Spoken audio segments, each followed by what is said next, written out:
Oh, it's still accepting the recording? Okay, cool. Hey, folks. My name is Jessica Mashkovich, and this is One Take with Jess. Today, my guest is Christina Daves from PR for Anyone. Christina and I go a couple of years back when I reached out to her regarding PR because I saw her come through on my Facebook, which, it seems like you give it away for free. All of your amazing advice, you give it away for free, but we'll talk more about that as we get deeper into our conversation. But you created a product back in 2010. It was a bedazzled surgical boot type thing to make, tragedy beautiful. And I did, yeah. They're actually accessories that go on the boots. So oh, okay. I had broken my foot, and my husband and I were going to New York City. And I looked at the doctor. I'm like, I'm not going to New York City in this. He's like, oh, yes, you are. Like, you're putting this thing on. You have a broken foot. So we were on the train, and I was looking for anything, to be overnighted to the hotel room. Or I would have bought, you'd think in New York City, they would have something. And there was nothing on the market. And my husband says he literally saw the light bulbs go off because I've always been an entrepreneur, and was like, well, I've got to make something for this. And that started the journey of Cosmetic Designs, where I created fashion accessories that went on them and changed, an awful injury or recovery to something, instead of someone saying, oh, Jess, what happened? They'll say, oh my gosh, Jess, that's so cute. And it just changes your whole attitude and mindset. Yeah, I love that. That's great. And then this product, once you build it, they will come. That didn't happen. So you actually have to start promoting your product. And that's how you got into the PR side of things, I'm sure. Yeah. And for everybody watching, we all plan this out, and you have this ideal way how it's all going to work. So, and I'm sure you did the same thing. I did a business plan. Well, my business plan had doctors selling it, which was brilliant, and they should have sold it. But when I started was before retail really got into the medical space. And they were like, we're not selling products, we're doctors. And it was like, well, what do I do? I had hired somebody who really took me for all my money, somebody who was going to help me manufacture. And I kind of knew when he said, oh, we can't find any faux fur in China. And I tried to manufacture here. I always want to tell everybody that. I tried. Nobody wanted to work with me. I'm like, it's the same money I would send overseas, but they weren't willing to manufacture a new concept, a new product. So I tried to go overseas. And when he told me that, I was like, this is not good. So I took things into my own hands and found somebody, actually in your neck of the woods in New Jersey, who they manufactured socks, like real socks for big department stores. And they helped me find a factory and helped me do everything. But it was broke. So I had to do it all by myself, and tell the world, hey, you need to decorate your medical boots. And PR for Anyone was born. Yeah, and speaking of being broke, and speaking of pouring your heart into a product, and PR for Anyone was born because you talk about all of the ways that people can bring visibility to their business or company or product free. Yeah, there's a lot of things you can do. I don't want anyone to have the experience I did, where you hire somebody and you trust them, and I'm, a retail expert, I will help you. And now, 11 years later, I know the business, and I know I got scammed, like now I understand that, oh, that would have never worked. All these things he told me were never, ever going to happen. But you don't know that. You're new and you're excited. But it did lead to this. And that's why I'm super passionate about, I do give a lot away for free. There should be things you can do. If you want to hire me, that's great. And I love to work with people.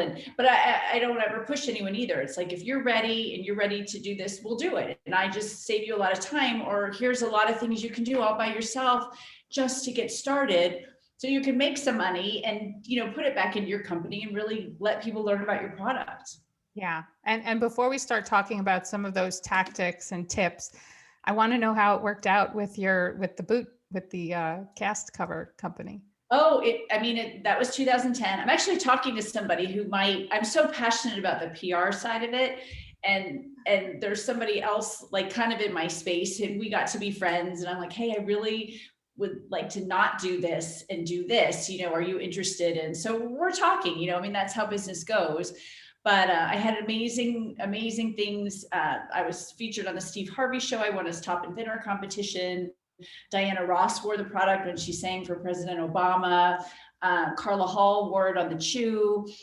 We've gotten it in the hands of tons of other celebrities who, had broken limbs, and some things we just didn't get photographed. But it's exciting when that happens, and or people are calling you saying, "Hey," well, when the Chew called, I was like, "Whoa, yeah, we'll send you stuff."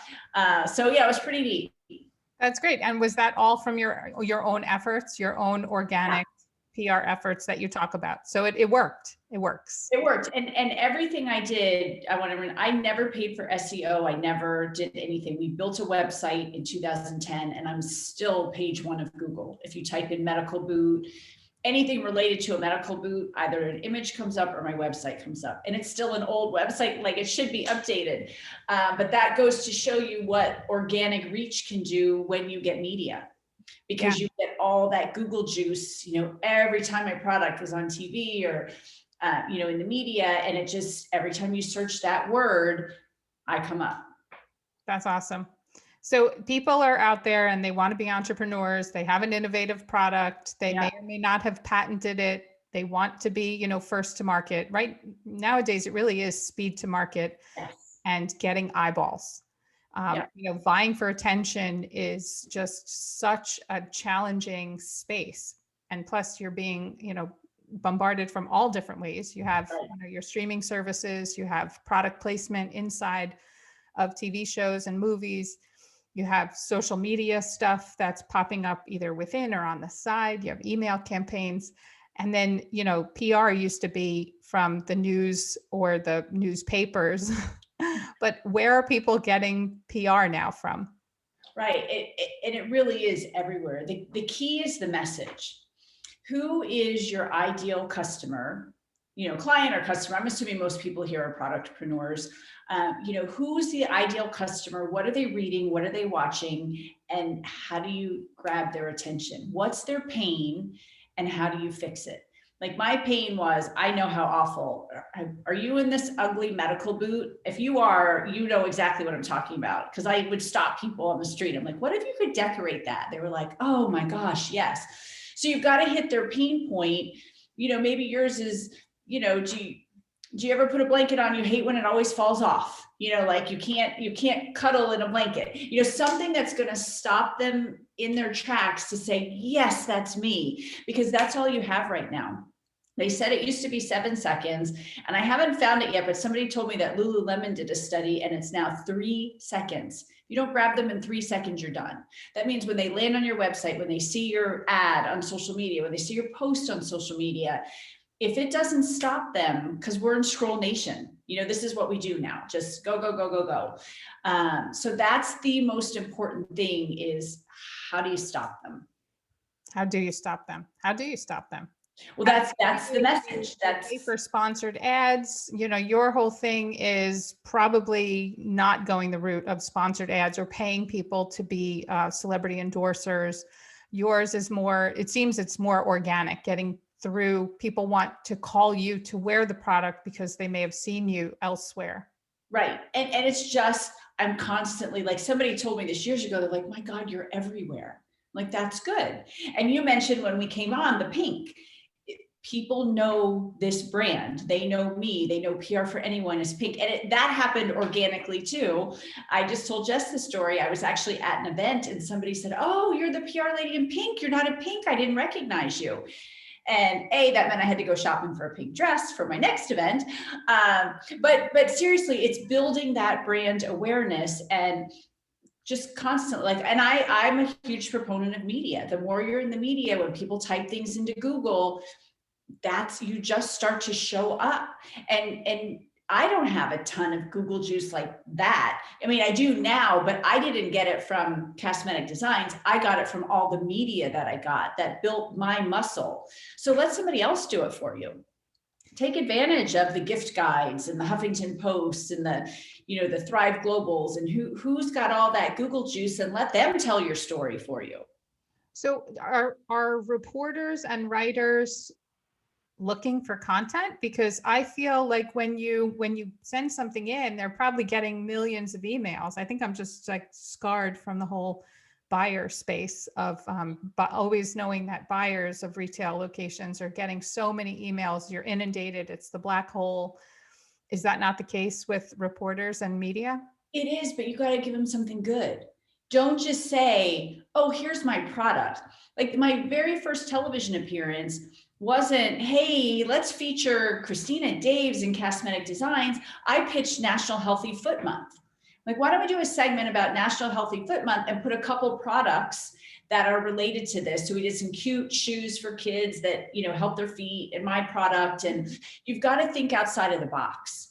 It sounds terrible, but this isn't just about you or me. It's really about the audience. Who's on the other end of the television or the magazine article or the list? Who's going to get value out of it? So however you can show value to them, and then they start to love you like the media does. I mean, I have a regular segment on Good Morning Washington. They were just on hiatus. They just came back after the pandemic, June 1st, and I'm going on vacation tomorrow, or I would film tomorrow. I'm going to film the first day I get back. I built a great relationship with them. And that's what you want to do. Get to know the media people move around. Like I had, if you all remember, I'm dating myself a little bit, but when Cosmetic first came out, examiner.com was like the online platform. It was the blog.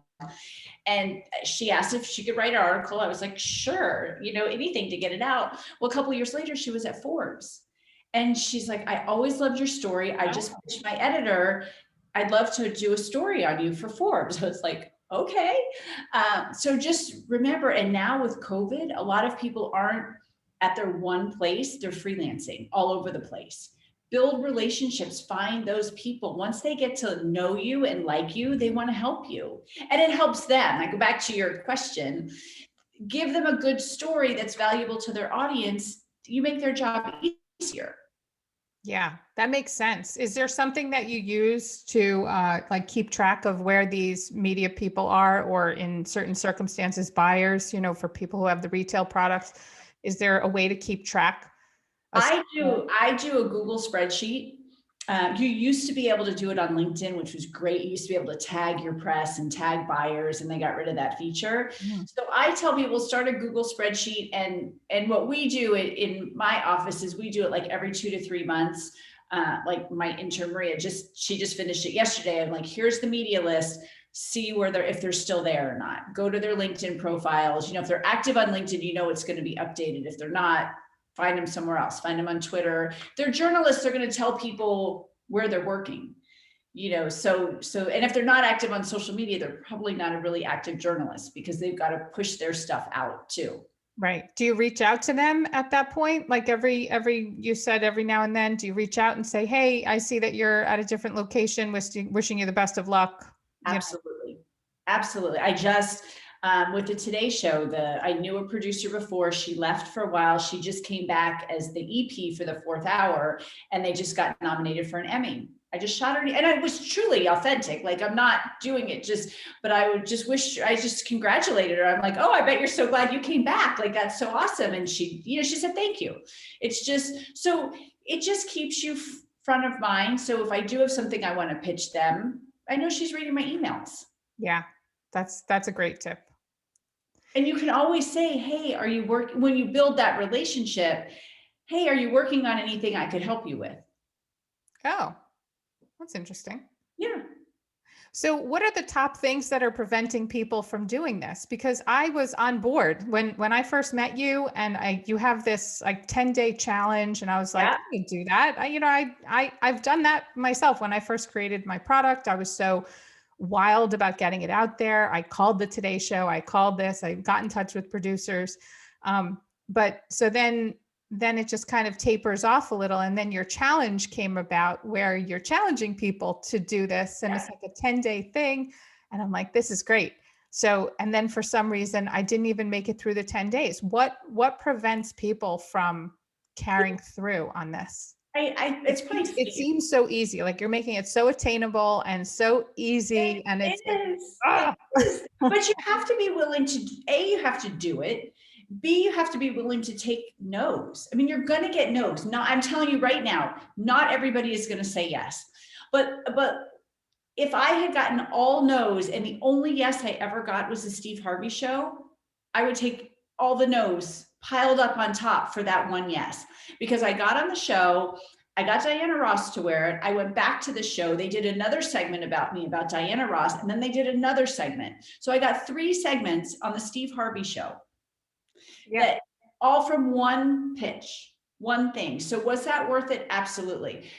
I honestly don't know why people don't do it more, because I don't know any way that you get more visibility at no cost. I mean, you could do this, but you have to pay. Well, a lot of us don't have that budget. I always call it the Facebook Foundation. I've dumped so much money into Facebook ads. I was like, forget it. You know, nothing worked. I hired people. I've done all of this.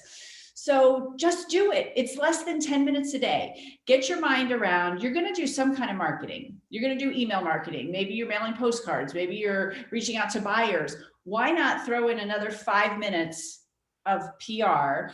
Because if you do land in O Magazine or the Today Show or whatever, you have the credibility of it. And for buyers, that's really important. I was just talking to somebody yesterday about that if you're a new product and you go to a buyer and you're like, hey, I've been featured on the Today Show or I've been in O Magazine, they perk up, because that means that they're willing to put you or that product in front of 7 million people. Somebody thought it was good enough that at least a buyer is going to listen to you or get you in the door. Then it's up to you to sell the product. But yeah. I agree. It's definitely a nice thing to put on the footer of your website, not even the footer, like right up top as seen on. I think that's what got my Throwbie product in the door of QVC, because we were on the Today Show and we were on The View, at the end of The View. Some of those, weren't organic opportunities, but even when you're parting with a little bit of your profit, like on the View, there was a scenario where you sell it on The View and you have it as part of their curated collection of great items, and you still end up giving them a percentage of the sales. So it's not like 100% organic all the time, but it does give major credibility to the product, because they are still selecting from many products that come through their door. And if you paid for an ad on The View, it would cost you a couple $100,000. Yeah. So they're right. It is a mix, and it is nice that they have those. But you're right. They do have to pick the products. You don't just. I mean, I do regular segments, and I just actually, so everyone knows this too. The segment I'm doing next week, I just sent my producer like 15 products that I love, and he narrowed it down to the 7 I'm going to do. And he likes to do that. And I know after working with him for 3 years, he likes to be the one to choose. Because I would find, like, I would pick 7 products and he's like, oh, why don't you do this one? So I know he's got it, like, he likes to have input on his segments, which he should have. Mm-hmm. So now I'm like, here's 15 great products, you pick. What do you want? And I'll make the segment work for you. Yeah, that's awesome. Is there a percentage? Like, I know direct mail carries a 5% open or click through rate. Like there's the marketing funnel. Where is there a percentage that you usually try and tell people so they don't get completely disappointed if they've sent out 30 messages to media? Is it more like you need to send out 100 a week and then you might get 1 or 2 responses, or 100 a month? No, I will tell you, it's really about the pitch. Okay. It really is. I have worked with so many people who have landed in less than 30 days. Let's talk about the pitch then, because if that's the key, and I was actually on Clubhouse this morning where we were talking about the pitch. Okay. And it's timing. Like, what are you pitching? The segment I'm doing next week is summer fun. If I pitch summer fun at the end of August, they're like, no, we're doing back to school now. So you've got to know, you've got to fit, and you've got to know your calendar, that TV is like a couple weeks. Magazines are 4 months. The gift guide is 6 months. If you're trying to get in the holiday gift guide, it closes in June. So you've got to, and I made that mistake. I'm sending stuff in November and people are like, what are you doing? Like, it's done, printed, over. So that's, that's how you get the yes, is understanding the cycle and the calendar and giving them what they want when they want it. And then knowing what they want. if you're trying to get on your morning show, watch the show. Figure out how to pitch it so it's exactly what they're doing anyway. And I will tell you, my Good Morning Washington segment, I started pitching in April, and I pitched consistently different ideas, spring, Father's Day, whatever. And I finally got on in August. But I watched hours of that show, so I knew good segments and not good segments, and I made sure that I did a great job. And when I was done, they walked in, they said the control room loved you. You can come back anytime you want. Oh, that is like the opportunity did you carve that out for yourself? Was there a niche that you thought that you needed to fill, because maybe they didn't have a segment like that? Or was there someone that you were hoping Yes, to they did. They replace? were doing a lot of cooking segments, but they weren't doing fun product segments. And I have the background, I'm an inventor. I want to help other inventors. So I love I love cool products anyway. And then a lot of times I'll feature inventors, if you have a good story that goes with it, a kid inventor. I did a whole segment on that, which was so fun. But it's just bringing that passion of products. Yeah. And it's something that their competitors are doing. Yeah. In the news space, in the morning show space, it just makes sense. So there's a lot of, even inspiration to draw from, even if you don't have to reinvent the wheel. You're just bringing it to them as I'm your full package, and I'm going to implement this on your show. That's and you all can think about that. If you have a product, put together your products with 5 or 6 other products and pitch that. Mm-hmm. I will, and it's in my book too, my latest book. My producer from Good Morning Washington gave a whole list of things they look for, like when you're pitching, which is really good. And some of them are like, if you haven't done TV before, they've got to see you on video. You've got to show them something, send them to a YouTube channel. So if you're trying for TV and you have no video experience, I wouldn't do TV yet. Get some video content out there so they can see how you are on camera. And especially now when things are still virtual, like I have a virtual presenter reel. So I know how to do lighting and have microphones and the different ones depending on where we are. And so having all of that in place too is helpful. Yeah, that makes sense. You're making it easier for them and you to hit the ground running with confidence. So, again, I'll go back to what is holding people back? Probably fear of not knowing what to do. I think a lot of people are afraid of the media. They're like, oh, the media. Guys, they're just like us. They work really hard at their job. They work harder now than they did 10 years ago. Now everything's been cut. I have a friend who recently left an anchor position, and she was writing her own stuff, editing her own stuff.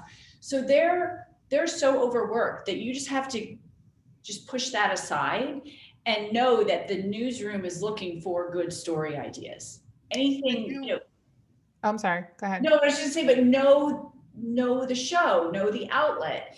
I'm in DC. A lot of it's hard news. And I tell this story all the time. If I had pitched my segment idea to NBC, they would have been like, what are you doing? We don't have a morning show like this. Their format isn't like a Today Show or so I went to Good Morning Washington because I knew I'd fit there.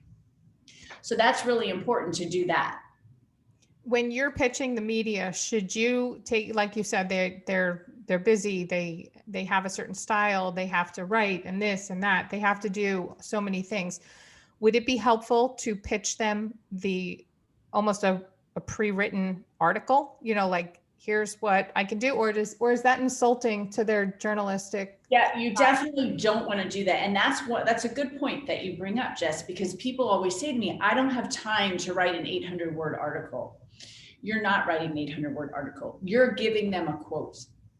You're giving them an idea where they can interview you as the expert. So that's really important. Your pitch should be a topic and a couple bullet points, and that's it. Then let them come back to you and let them write the article. Okay. Should you include a couple of pictures? Like, for example, my company donates blankets. We've donated over 20,000 shelter blankets to animal shelters all across the nation.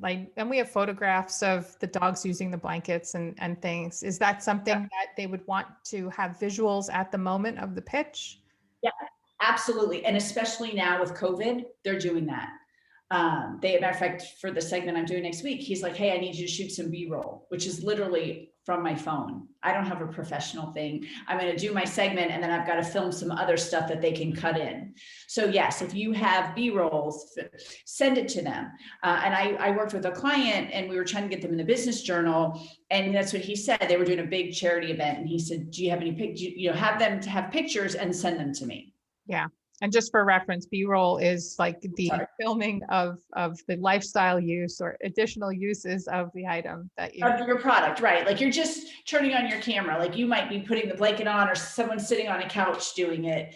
I'm going to show a product in a pool. Like I'm going to show it on the table, but then I'm going to show how you use it in the pool and just videotape that. So that's what B-roll is. It's just non-scripted extra stuff about the products. Back when I was working, one of my first jobs out of college was with NatWest Bank. I was in their career development program. It was a wonderful opportunity. We took graduate level classes within the bank, and then we were kind of on a rotation through 4 or so of the main areas of the bank. Underwriting, and I chose marketing to have myself land there after doing all the rotations. Yeah. But in the marketing group, I specifically chose the PR group. So I would be the person that kind of like spits out these very templated announcements that a new branch was opening up, or, something this and that. And we would just continue like stuffing them in envelopes and sending them out to PR Newswire and all the other local newspapers. And that was kind of like how PR was done, even at the corporate level. But right. What are the many facets of PR nowadays? Yeah. And I've interviewed so many journalists who say, the press release is really dead in terms of journalists are so accessible now with email and social media that a personalized pitch is much better.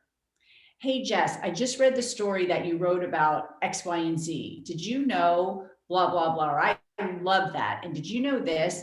And maybe you refer somebody else to them. Hey, if you ever do a follow-up story, my friend Susie does X, Y, and Z. She would have been great, to give you some different feedback, just something like that. Provide value. But it is so easy to build relationships with journalists now with all of that. So it's speaking to them in 2021 language. And post-COVID, a lot of people aren't back in the office yet. They're not. You've got to know where you're reaching them, that they're home, they're not in studio. Like, don't pitch an in-studio segment if they're not in studio yet. You've got to be able to say in your pitch, hey, I understand you're still not taking guests in studio. I have the ability to film at home. You can put me on Skype or Zoom and I know how to make the lighting look really good. Like, tell them that. I know how to make the sound good. I had one client that we got on a segment, and I practiced with her to make sure the sound was good, and it ended up being a great interview. And you see it in the morning shows. I'm like, why aren't they practicing with these people that you can't hear them? Like, this is not good TV, guys. I watch CNBC Squawk Box every morning, and sometimes like the person that's on is echoing so loud, or you can't even. I'm like, oh. Did nobody like do a testing, right. The person? But that's funny. So what other ways besides for social media, and we're talking about reporters a lot, and we're talking about like news type of things, how else does PR apply in the social media space? We mentioned about the cost of Facebook advertising and spending money that way, but how can you, is it collaborations? Is it, I'm just making these things up, but how do you leverage where your audience is at? And I think all of the people are just doing that whole scrolling through their news. Yeah. How find some influencers who you could connect with. Don't go after Barbara Corcoran or the Sharks to see if they're going to like retweet your tweet. Go to somebody that's got double your following. If you have 5,000 followers, find someone who has 10,000. Somebody like that might be willing to collaborate with you. Maybe they have a similar type product. You guys can share each other's audience, and you do a post and you tag them saying, oh, that I'm sure you would love this too, or something like that, or show the value of them. And that's how you start to build your following. And, it's tough. You're paying influencers and there are very few. I mean, Kim Kardashian, Beyonce, people like that you're paying $1 million for, but these lower level ones, make sure you know what you're paying for. If you're going to pay for an influencer to send it out, if they don't have an engaged audience who really likes their products, I don't know that it's worth the money. But you can do it organically by finding people that are, micro influencers in your space, and you can work together and make it a win-win. That is a good suggestion. What you in the beginning, I was saying how you give a lot away for free. You have a big Facebook following, and every Friday you do, it seems like every Friday. It's every Friday. Do a video, free advice on publicity. So what is, how do you come up with them? Do you recycle them? Because recycling, by the way, not a crime. You could recycle every 3 months, because that's probably people are there and then they're not there anymore. Right. And I don't recycle. I really don't. I'll update if things change. Obviously a lot changed with COVID. So I had to do different types of, hey, you got to think about this now. But no, every Friday I try to give a tip that if one thing resonates, and I just got an email from somebody. She's like, you probably don't remember me. I talked to you 2 years ago. I've been following you, she said, and she's a local real estate agent. She goes, I'm going to be on the cover of a magazine in my community, which for her, that's the golden ticket. To be on the cover of a magazine that's going to go to, 100,000 of your ideal clients. It's amazing. So yes, no, I love what I do. And if I can help people who can't afford it, and then if people can afford it and want more, I'm here for more. So it just works out for everybody. So what is the paid side of things? When you decide that you're not the PR person that you hoped you would be, and right, I need your help, what is that? What do you do? There's a huge range. So I've got digital products, there's one-on-one coaching, and it really depends on what you need. If we're just doing local, are we doing national? I don't pitch for you, but I hand you everything on a silver platter, including scripts and exactly what to write in your pitches, exactly what to say for your business. They're not generic ones. We're actually putting your information in there.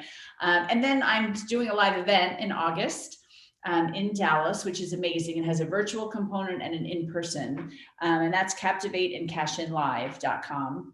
And that goes from $497 to $6,000 if you come in person, but you're actually going to be in a television studio filming a segment. So it's pretty cool. There's like lots of different areas, different ways that there's something for everybody. And then there's a book that's $15 or an ebook that's, I think it's probably $4 online. So what is the name of the book? The DIY Guide to Free Publicity. Yeah. And when did you write that? It came out last January.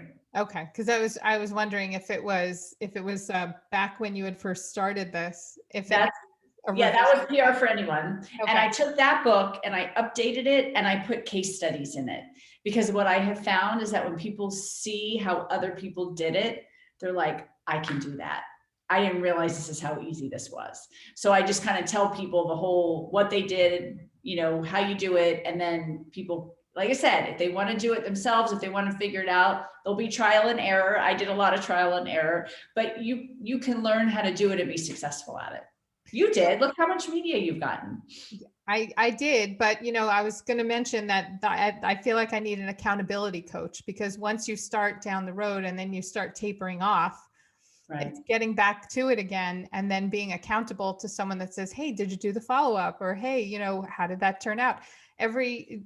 People are being so inundated with inspirational talks about growing your business and selling your business and marketing your business and, social, Facebook, this, that it's hard to focus once you grow big enough to a point where you need to do everything. And you need to actually be in all of these places at once. I know, yeah. It is hard to focus only on the publicity side of things, and remembering that you can do it yourself. And that's very empowering, and also then needs like the follow-up and the calendar. I know that you have a calendar that reminds people, I know you have good intentions. I know you want to talk to your customers and touch, make lots of touch points. here's a calendar that can help remind you what to do and a path to be on. Right. And the accountability, like we have group coaching as part of the event. So you come on every month. So, there are things like that, but it's just incorporating it into the everyday, because like I said, when you get a million people learning about your products, and you just can't do that cold calling, or email, or it's just super effective. It's worth an extra 10 minutes a day. Don't run to Starbucks, sit down and do your little PR plan, and use your Keurig upstairs. But it really is, it's like, what is important to you? And when you see what media can do for your business, it's nuts not to do it. Yeah. But I'm a little passionate about this because I see what it does for businesses. So I know that you had your product, and I know that you have your passion, which your product was your passion, and now PR is more of your passion. So I get that, and I feel you. How big do you want to grow your own company right now? It's on autopilot. What are your PR goals with your PR company? Yeah, it's kind of on autopilot. So, we sell on Amazon, and I have people who buy it. I would love to have somebody buy the company from me, someone who's passionate about that. So I've got some feelers out, and I'm, talking to people, because the product is great and I love it, but I love helping people more. And I can help more people on the PR side than I can, people who break their feet can just order online. The PR piece, I have to help people. I get to help one at a time, and see, when I get an email that says, oh my gosh, Christina, I just did exactly what you said, and I'm going to be on my local television. Yes, it works. So what are your aspirations though for your PR company? How are you PRing your PR company? Yes. Well, the event is really taking it to another level. We're really taking people who are pretty successful already and getting them to where they can be change makers in the world. Like, the people coming to this event are, doctors and big financial people, but they have a bigger mission that they want to get out there. And how do they share that? Not just, hey, I'm a doctor and this is my expertise, but no, I want to help. We have a pediatric dentist who is African-American, and I couldn't even believe this, only 2% of all dentists are Black or brown. I was like, what? And then even less are women. So her passion is to bring these young women out, and that is her big goal. That is what she wants to do. She's a great dentist, and she's going to keep that, but she wants to change the world. Yeah, and I guess that this gives you a bigger platform, or the confidence to stand taller on a platform. Yeah. Well, that's good. And I'm glad that you're doing what you're doing. I know that I've been engaging, in it for years. And if I were to take your advice that you normally give, it would probably be a full-time job. But it shouldn't be. It really shouldn't be. When you put the systems in place, it should not take you a lot of time. And I practice what I preach. And there are times when it gets just too busy, and I'm like, I can't do it right now. That's okay. That's okay. But then make sure you get back into it. Like I just did. I was like, oh, I'm ready. They're back. It's June 1st. And I pitched on June 1st and got the yes right away. There you go. So, well, thank you very much for all of the wonderful advice. And the name of the book again is DIY. The DIY Guide to Free Publicity. I should have a copy here to show you, but I don't. And that calendar that I'm referring to, is that part of your paid services, or is that something that people can sign up for a newsletter and get? Are there any? Yeah, no, that's all part of the paid. Okay. So if anybody's interested, I would say, if you can't find me online, I'm in big trouble. But ChristinaDaves.com is my website. Everything's there, and you can reach out, and happy to set up a call with anyone. Yep. PR for anyone on Facebook. You're on Instagram. But what do you do? Mainly YouTube or mainly Facebook videos? Where's your audience? No, I do LinkedIn, YouTube, Facebook, and Instagram. But I just started Instagram 2 years ago. Don't feel overwhelmed. Do what you can do. If you only do one platform really, really well. It's always tell people. But for what I do, it's kind of important that I'm everywhere. And I'm on Pinterest too. So. I can't figure Pinterest out. I've been on Pinterest for a long time. I can't even figure it out. A personal question. Yeah. Do you feel overwhelmed that your PR space and your advisory type role you're an inspiring person. Do you feel that your space has now become crowded with everyone that says that they're an expert and they are just posting little videos on here's how you can do it and I'm going to tell you how? And Yeah. I do it though, and that's the difference. I do it for myself, and you see that if you check me out, you can see. I'm not posting as seen on ABC, NBC, CBS, and Fox, and I throw out a press release. You can click and you can see me on TV, see me in magazines, or I'll screenshot it. No, I do it. So I think that's the difference. There are a lot of people who are just throwing it out there, and if you're not doing it, you don't know what's going to work and what's not going to work. that's true. You're the real deal. So I try to be, but no, I do it. I do it every day. So I know the mistakes. Yeah. Well, thank you very much. I appreciate your time, and people go find her. She will change your business. She will have you change your business. You really do empower people, and I greatly appreciate that all the time. Thank you. Thank you. Good to see you. Same here. Take care. Bye-bye.